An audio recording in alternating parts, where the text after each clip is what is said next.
Está encerrada a votação.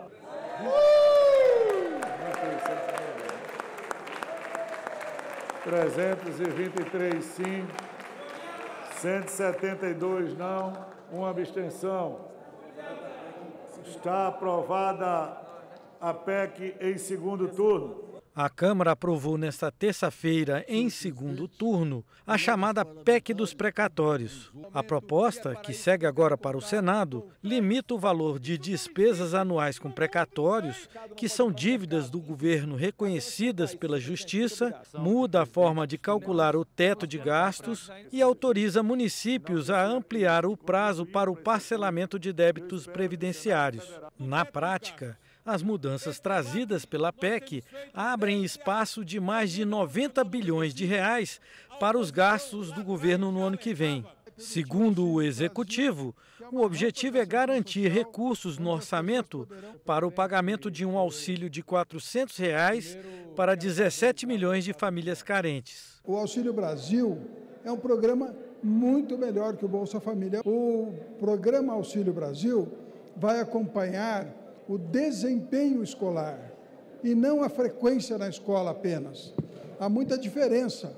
Nós vamos ver se as crianças estão aprendendo e não se as crianças estão indo na escola. O valor é quase o dobro, a média do Bolsa Família 190, do Auxílio Brasil R$ 400. O substitutivo aprovado limita o pagamento de precatórios ao valor pago em 2016, 30 bilhões de reais, reajustado pelo IPCA. A estimativa é que, com a PEC, esse limite seja de quase 40 bilhões de reais no ano que vem. Sem a PEC, a previsão é de que os precatórios alcancem quase 90 bilhões no ano que vem. A proposta mantém a regra atual, que exclui as requisições de pequeno valor, RPV, ou seja, os precatórios até R$ 66 mil têm o pagamento garantido e o processo será por ordem cronológica. O texto também muda o cálculo do reajuste do teto de gastos. Para calcular o crescimento autorizado para as despesas do ano que vem,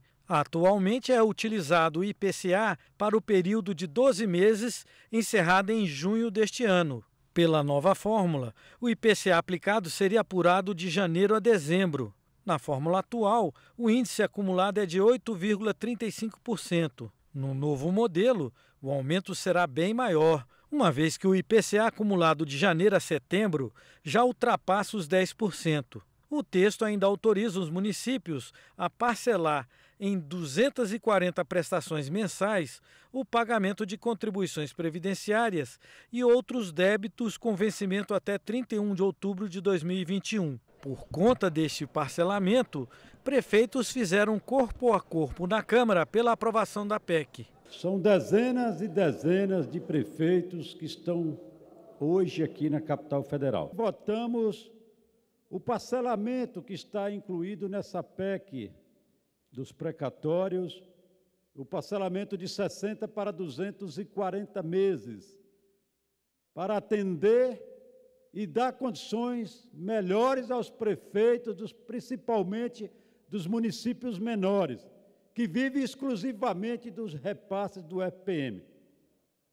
Tem município que paga parcelas altíssimas. Em acordo que permitiu a aprovação da matéria, o relator incluiu no texto precedência no pagamento dos precatórios referentes à complementação da União aos estados e os municípios por conta do Fundef, Fundo de Desenvolvimento da Educação.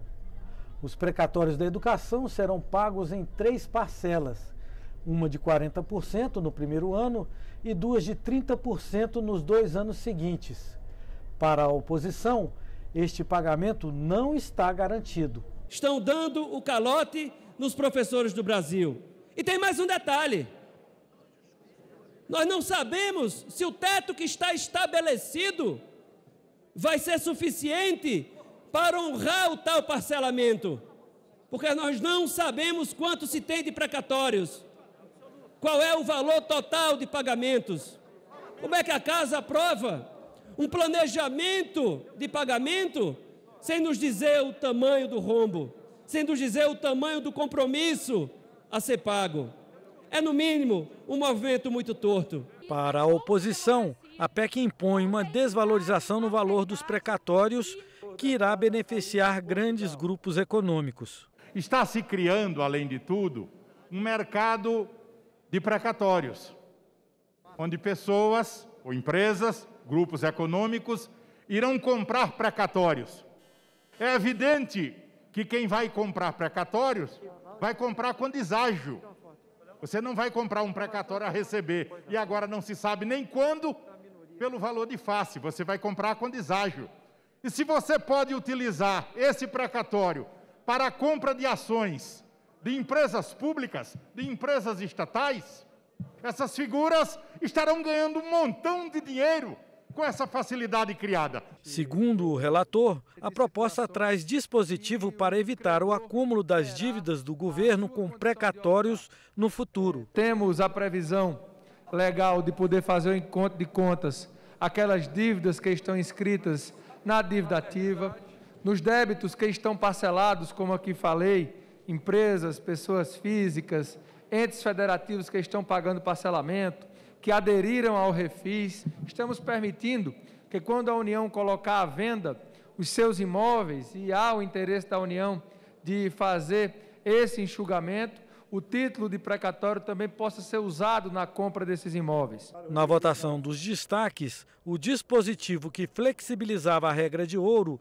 não alcançou os votos necessários e acabou suprimido do texto final aprovado. Se mantido isso no texto, vai permitir que essa casa, com simples autorização na LOA, acabe com a regra de ouro. A regra de ouro é um avanço que impede o Estado, o governo, contratar mais dívidas para pagar despesas correntes.